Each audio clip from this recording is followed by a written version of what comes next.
माननीय मंत्री जी। धन्यवाद सभापति जी।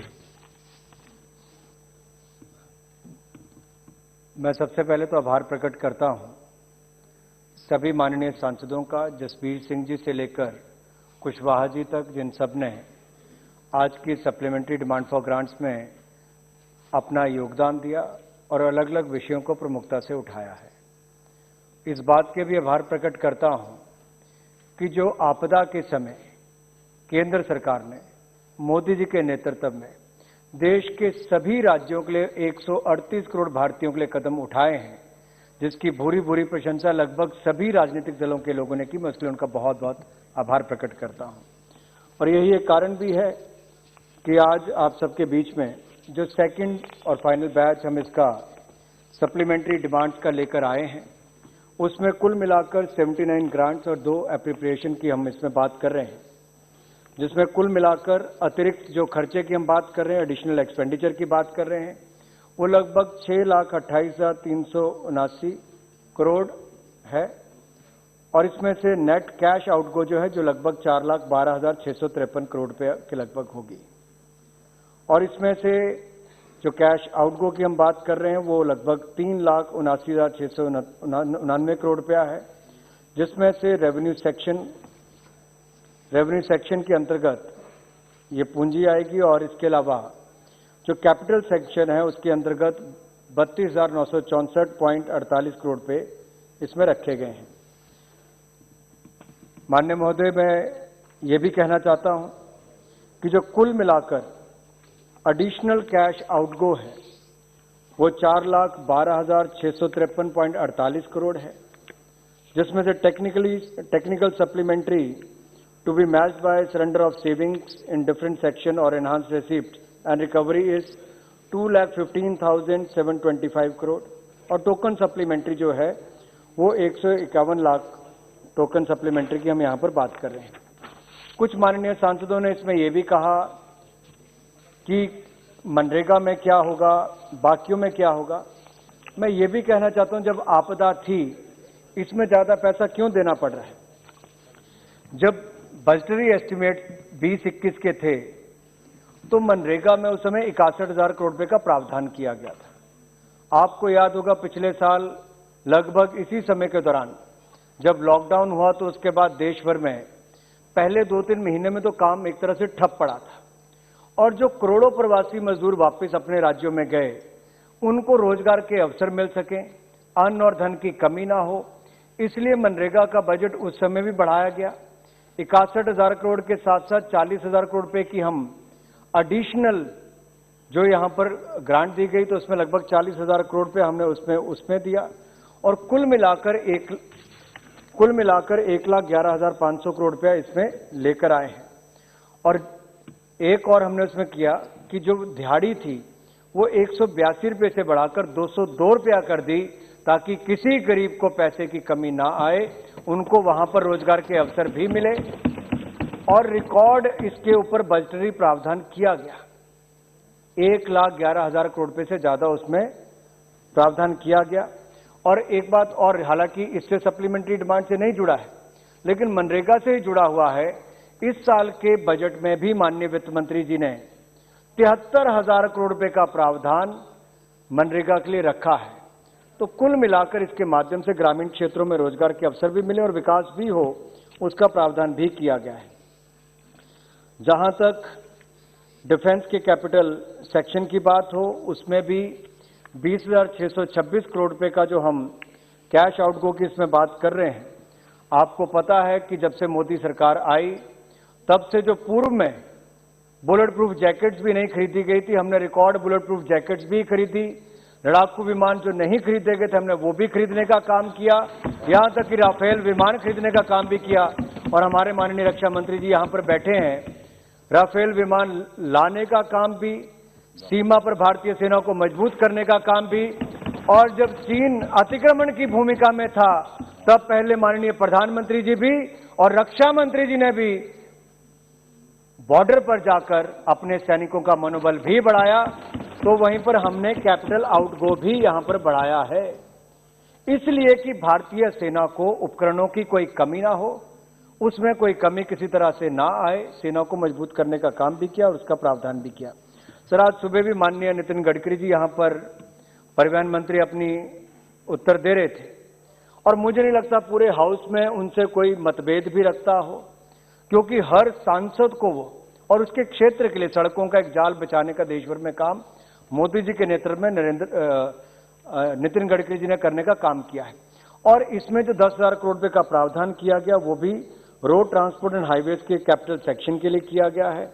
इसके अलावा फर्टिलाइजर्स की बात की और भर्तृहरि मेहताब जी जब यहां पर कह रहे थे, उन्होंने कहा कि देखिए जो डिमांड जो पेंडेंसी थी पेमेंट की फर्टिलाइजर कंपनीज की, हमने उसको भी करते हुए 65,411.53 करोड़ रुपए उसमें प्रावधान किया है ताकि इस कुल में से 64,598 करोड़ रुपया फर्टिलाइजर प्लांट्स को पेमेंट हो सके, ताकि हमारे देश के किसानों को फर्टिलाइजर मिलने में आगे कोई दिक्कत ना हो, ना कोई प्लांट बंद हो, ना ही किसानों को कोई इसमें दिक्कत आए।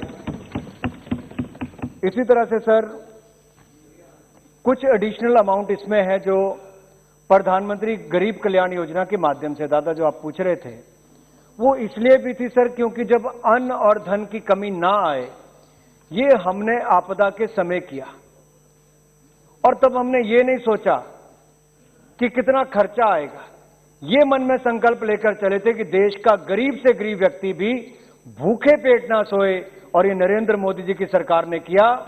80 करोड़ लोगों को 8 महीने तक अन्न देने का काम भी किया और धन देने के लिए भी कोई कमी नहीं छोड़ी, कोई कमी हमने धन के माध्यम से भी नहीं छोड़ी। मैंने पहले भी कहा, जो देश का किसान है, अन्नदाता है, जहां वो देश के करोड़ों लोगों का पेट भरने का काम करता है, उनके लिए भी जो किस्त अभी जून जुलाई में आनी थी, नरेंद्र मोदी जी के निर्देश पर 9 करोड़ से ज्यादा किसानों के खाते में 18,000 करोड़ रुपए एक ही दिन 1 मिनट के अंदर सारा ट्रांसफर कर दिया गया। 20 करोड़ बहनें जो गरीब थी, शायद मनरेगा की दिहाड़ी पहले महीने नहीं लगा पाई, कामकाज पे नहीं जा पाई, सेल्फ हेल्प ग्रुप नहीं चला पाई, लेकिन मोदी जी ने कहा पहले 3 महीने तक उनके खाते में पैसे डालते रहिए। बहन सुप्रिया जी ने कहा कि हो सकता है 500 रुपया कम हो, लेकिन उस गरीब के बारे में देखिए जिसके घर में अन्न भी आया और धन भी आया, चाहे दवाई भी मुफ्त में मिली, इलाज भी करने का अवसर किया, वो तो उस समय शायद पूर्व की सरकारें ना पहुंचा पाती, लेकिन हमने बैंक खाते भी खोले और खातों में पैसे डालने का काम भी मोदी सरकार ने करके दिखाया। आज आपको 31,000 करोड़ कम लग सकता है।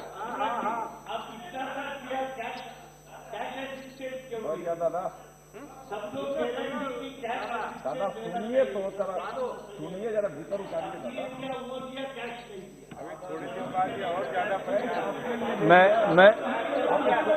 नहीं भाई, मैं सक्षम हूं इन सबका उत्तर देने के लिए।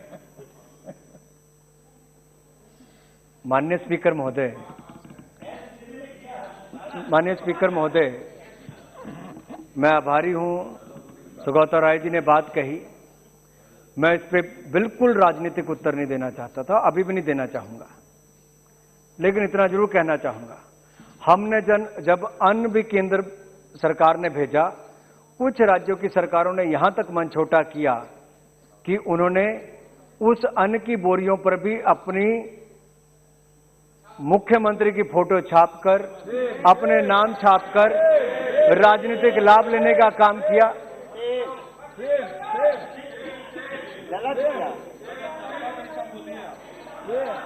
दादा यही चाहता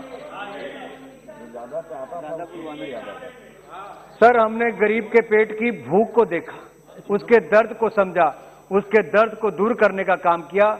कुछ लोग राजनीतिक रोटियां सेंकते रहे, ये उनको ही मैं देता हूं कि आप अपनी राजनीतिक रोटियां सेंकिए, लेकिन जल्द उसका रिजल्ट भी आने वाला है। तो राज्य का नाम बता दीजिए ना, राज्य का नाम भी बता। दूसरा सर, फिर उसी राज्य के एक माननीय सांसद ने अभी खड़े होकर कहा कि कैश नहीं दिया। सर, इनके जमाने में क्योंकि बैंक खाता नहीं होता था, मनरेगा की योजना को सर शुरुआत में देखिए क्या हुआ, शारदा के खाते में जाता। यार एक मिनट रुकिए, शुरू में क्या हुआ, दिहाड़ी लगाते थे, मस्ट्रॉल भरा जाता था, गरीब पसीना बहाता था, लेकिन पैसा उसके हाथ में नहीं जाता था। कौन खाता था सिस्टम में सर? हमारी सरकार आई, हमने आधार कार्ड बनवाए, जनधन खाता खोला, डायरेक्ट बेनिफिट ट्रांसफर कराने का काम शुरू किया और सर लाखों करोड़ रुपया केंद्र की सरकार का भी बचाया। तो जिसके हक में पैसा जाना चाहिए था, खाते के माध्यम से उसके खाते में डालने का काम भी मोदी सरकार ने किया। ये कैश की बात करते हैं, कट मनी की बात करते हैं। हम ना कैश की बात करते ना कट मनी की बात करते हैं, हम तो अधिकार देने का काम आधार के माध्यम से करते हैं सर। इसलिए मैं एक निवेदन से और कहना चाहता हूं, कैश क्या होता है? जो तोलाबाजी मैं तो ये कहता हूं सर, जिसके बैंक खाते में बहन के पैसा गया, क्या उसको पैसे की मदद नहीं मिली? सर जिस किसान के खाते में एक नहीं सर 3 किस्तें 2-2 हजार रुपए की 3 किस्तें 6-6 हजार रुपया गया सर, वो देश के 9 करोड़ किसानों के खाते में गया। लेकिन पश्चिम बंगाल के सरकार ने वहां के किसानों के हित को और हक को मारने का काम किया, वरना पश्चिम बंगाल के किसानों को पैसा मिलता है। कौन इसके लिए जिम्मेदार है सर? कौन जिम्मेदार है? कैसे कैश की बात करते हैं सर? सरकार किसान विरोधी। हम जब बोला कि हम देने चाहते हैं, आप राज्य सरकार को भेजो, वो बोला नहीं भेजेंगे, नहीं भेजा। आयुष्मान लागू नहीं किया सर। यही चेहरा जो आज तक केवल पश्चिम बंगाल के लोगों ने किसान विरोधी सरकार का वहां पर देखा था, आज उन्हीं के सांसद ने देश को दिखा दिया कि तृणमूल कांग्रेस की सरकार ने किसानों के खाते में पैसा डालने का विरोध किया और उसका समर्थन नहीं किया था। ये दुर्भाग्यपूर्ण है सर। लेकिन हम आज भी खुले मन से चाहते हैं, जिस भी राज्य का एक भी किसान होगा उसको मोदी सरकार खुले मन से मदद कर रही है। किसानों की आय को दुगना करने का काम नरेंद्र मोदी जी की सरकार करेगी सर। यही नहीं सर, इसके अलावा कहा गया कि एफसीआई के ऊपर तो कर्ज रहेगा। सर मैं एक बात तो पूरे सदन को कह दूं, नेशनल स्मॉल सेविंग फंड के माध्यम से पहले कर्जा दिखाया जाता था फूड कॉर्पोरेशन ऑफ इंडिया के नाम पर, वहां से खरीद करो, खरीद करके आगे पब्लिक डिस्ट्रीब्यूशन सिस्टम में सब अन्न के बांटा जाता था सर कभी इसको बजट पर फिजिकल डेफिसिट के रूप में नहीं दिखाया जाता था। सर मोदी जी ने ये हिम्मत रखी, हमें कहा कि जो भी कर्जा हो वो देश का जो बजट आता है उसको बिल्कुल पारदर्शिता के साथ लाना चाहिए। सर हमने इस बार के बजट में जितना भी पैसा है वो अपने बजट में प्रावधान किया है। एक एक खरीदारी वहीं से होगी और दी भी आगे जाएगी। इतना पारदर्शी बजट आज से पहले कभी ना आया था, ये लाने का काम भी मोदी सरकार ने किया है। और यही नहीं सर, इसके अलावा भी जो बोरोइंग है एफसीआई की, इसमें सर इसलिए प्रावधान किया गया कि लगभग जो एफसीआई की बोरिंग 3,04,557.83 करोड़ रुपया उसके लिए किया गया है सर, ताकि गरीबों को भी अन्न दिया जा सके, जो इस कोविड के टाइम पर हमें ज्यादा देना पड़ा। पब्लिक डिस्ट्रीब्यूशन सिस्टम के अलावा हमने 8 महीने तक सर अन्न देने का काम किया है और एक तरफ से एफसीआई को कर्जे से मुक्त करने का भी काम किया। ये बिल्कुल इसको इस दृष्टि से ना देखा जाए और ये जो गलत भ्रम फैलाने का काम किया जाता है कि एफसीआई खरीद नहीं करेगी। सर 138 करोड़ भारतीयों का अगर पेट भरना है तो खरीद करनी ही पड़ेगी और इसमें कहीं पर भी मुझे लगता है भ्रमित किसी को होने की आवश्यकता नहीं है। सर यही नहीं, मैं कुछ बातें जसवीर जी ने भी अपनी मांग में कही थी, अभी नहीं है, लेकिन वो हमने नोट भी की है क्योंकि उन्होंने पंजाब के हित की कुछ बात भी कही, उसको भी कहा गया है। सर प्रधानमंत्री आवास योजना में भी 10,000 करोड़ रुपया अर्बन के लिए हमने सर अलग से इसमें प्रावधान और एडिशनल क्यों किया है, क्योंकि मोदी जी ने कहा कि जब हम आजादी के 75 वर्ष मनाएंगे तब आपने सर वो कदम उठाया, भारत को, आजाद भारत को, हम सब सांसदों को एक नई पार्लियामेंट मिले, उसका काम भी आपने शुरू किया। इसलिए मैं आपका और माननीय प्रधानमंत्री जी का बहुत बहुत धन्यवाद और साधुवाद भी करता हूं। वहीं दूसरी ओर देश के गरीबों के लिए पक्का मकान सिर ढकने के लिए मिले, जिनको 70 साल में नहीं मिल पाया था, अगले 2 साल के अंदर यानी कि अगले 2022 तक देश के हर गरीब के पास पक्का मकान हो, यह भी प्रण हमने लिया और इसमें अर्बन क्षेत्र के लिए इसलिए इसका प्रावधान किया गया है सर। और मुझे लगता है इस पर किसी को कोई विरोध नहीं करना चाहिए। यही नहीं, हेल्थ एंड फैमिली वेलफेयर की जब हम बात करते हैं सर, 20,675 करोड़ रुपए का यहां पर प्रावधान क्यों किया गया? क्योंकि आपदा के समय राज्यों को भी पैसे की आवश्यकता थी। लैब्स के नाम पर सर मात्र एक आधी लैब थी जहां पर कोविड का टेस्ट हो सकता था। आज 2300 से ज्यादा लैब्स पूरे देश भर में हैं। लाखों टेस्ट हम एक दिन में कर पा रहे हैं। और सर उस समय हमारी तो क्षमता भी नहीं थी। पीपी किट्स विदेश से इंपोर्ट करते थे। लेकिन आत्मनिर्भर भारत की बात किसी माननीय सांसद ने कही कि 1970 के दशक में हुई थी। मैं किसी के विरोध में नहीं जाता। आज तो बहुत सारे लोग कहते हैं आत्मनिर्भर हमने शुरू किया। अगर आपने किया तो पीपी किट आज तक क्यों नहीं बन पाई थी? हमने किया तो 3 महीने के अंदर भारत के लोगों ने 5 लाख पीपी किट एक दिन में बनाने की शुरुआत कर दी और एक्सपोर्ट दुनिया भर में करनी शुरू कर दी। वेंटिलेटर्स यहां पर बनाने शुरू कर दिए। इंफ्रास्ट्रक्चर अपग्रेड यहां पर करना शुरू किया। इसको राजनीतिक रूप से नहीं ले जाना चाहते हैं, लेकिन कोविड की लड़ाई हम सब ने मिलकर इकट्ठे लड़ी। राज्यों की सरकारों ने लड़ी, केंद्र ने लड़ी, सभी माननीय सांसदों ने मिलकर लड़ी है। लेकिन अभी लड़ाई अधूरी है। कोरोना को हराना है, भारत को जिताना है। इसीलिए अगर यह प्रश्न उठाया गया कि 35,000 करोड़ रुपया क्यों रखा गया, क्या इससे सबका वैक्सीनेशन होगा? सर वो इसका प्रावधान में नहीं है सर, वो इस साल के बजट में 21-22 के प्रावधान है। ये सप्लीमेंट्री डिमांड थी 2020-21 की, जो एडिशनल, जो हम दूसरा चरण उसका लेकर आए हैं। लेकिन मैं फिर भी कह दूं, माननीय वित्त मंत्री जी ने अपने बजट के भाषण में बड़ा स्पष्ट कहा था, देश को कोरोना मुक्त करना है। 35,000 करोड़ रुपए का प्रावधान हमने बजट में किया है और आवश्यकता पड़ेगी मोदी सरकार कोई कमी नहीं रखेगी। और किसी के मन में शंका ना रहे, टीकाकरण करवाएं। समय के साथ साथ डिसीजन लिए जा रहे हैं, राज्यों से बातचीत करके लिए जा रहे हैं। और सर निर्णय करने के बाद यह हो पाया है कि 45 साल से उम्र ज्यादा वालों को जो टीकाकरण करना, उसके भी मापदंड रखे गए, कौन उसमें आ सकता है। और जैसे उसमें से लगता है अगले वालों को करने की आवश्यकता है, माननीय प्रधानमंत्री जी सभी माननीय मुख्यमंत्रियों के साथ बात करके उसको निर्णय को भी लेंगे। और ये पहली बार हुआ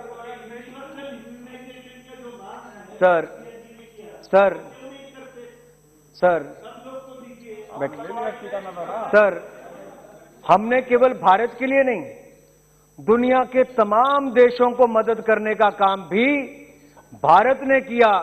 पहले की कोई और सरकार होती तो शायद दुनिया के किसी देश से वैक्सीनेशन को मांगती, लेकिन मोदी सरकार है जिसने मेक इन इंडिया वैक्सीनेशन को देश और दुनिया को देने का काम भी किया है।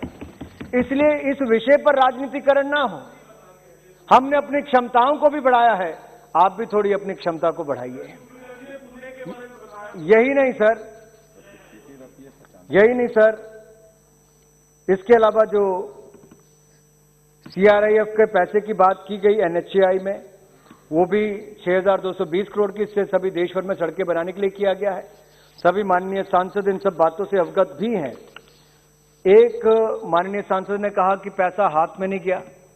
सर, जब सरकार कोविड के समय किसी को बैंक की किस्त वापस ना देनी पड़े, सर 1 महीना नहीं, 2 महीने, 3 महीने नहीं, 6 महीने का मोरेटोरियम पीरियड बैंकों के माध्यम से दिलाया ताकि लोगों को किस्त का बोझ ना पड़े। फिर सर व्यापार, मैं धन्यवादी हूं सर, क्योंकि बहुत सारे माननीय सांसदों ने इस बात का आभार भी प्रकट किया, नमा जी ने भी किया, कि व्यापारी के पास पैसे की कमी नहीं आई। क्यों नहीं आई sir? Emergency credit line guarantee scheme ECLGS के माध्यम से 3 लाख करोड़ रुपए का प्रावधान हमने मोदी सरकार के माध्यम से किया। मोदी सरकार की गारंटी थी, किसी को अपना जमीन, घर, जायदाद गिरवी नहीं रखना पड़ा और 3 लाख करोड़ रुपया मध्यम, सूक्ष्म, लघु, कुटीर उद्योग और व्यवसायियों को देने का काम भी बैंकों के माध्यम से मोदी सरकार ने करने का किया है सर। और इसका सर इंटरेस्ट रेट भी 7.5 से 9.9% से नीचे ही रखा गया। सर 2 लाख करोड़ रुपए के लगभग इनकम टैक्स का रिफंड उस समय में किया गया। टीसीएस में 25% की कटौती की गई। यही नहीं sir, partial credit guarantee scheme में हजारों करोड़ रुपए का प्रावधान वहां पर किया गया। स्वामी फंड के माध्यम से जो रुके हुए हाउसिंग प्रोजेक्ट है उनको पूरा करने के लिए पैसा दिया गया। सर मैं इसमें लंबा नहीं खींचना चाहता क्योंकि आपको अगला एजेंडा भी लेना है, लेकिन इतना जरूर कहूंगा, ये पैसा उस समय खर्च किया गया जब देश को आवश्यकता थी। हमने फिस्कल डेफिसिट नहीं देखा, हमने देश को बचाने का, देश की अर्थव्यवस्था, देश के लोगों की जान को बचाने का काम किया और देश को आगे बढ़ाने का काम भी किया। सर पिछले 5 महीने की जीएसटी कलेक्शन देख लीजिए, लगातार 1 लाख करोड़ रुपए से ज्यादा की जीएसटी कलेक्शन हुई। तो यहां पर हुई है सर हिंदुस्तान में, ये इसलिए हुई क्योंकि जो कदम हमने कोविड के समय पर उठाए उसके कारण वी शेप रिकवरी भी इकोनॉमी की होनी शुरू हुई है सर। और दुनिया भर की एजेंसीज ने कहा कि भारत 21-22 में डबल डिजिट ग्रोथ करेगा।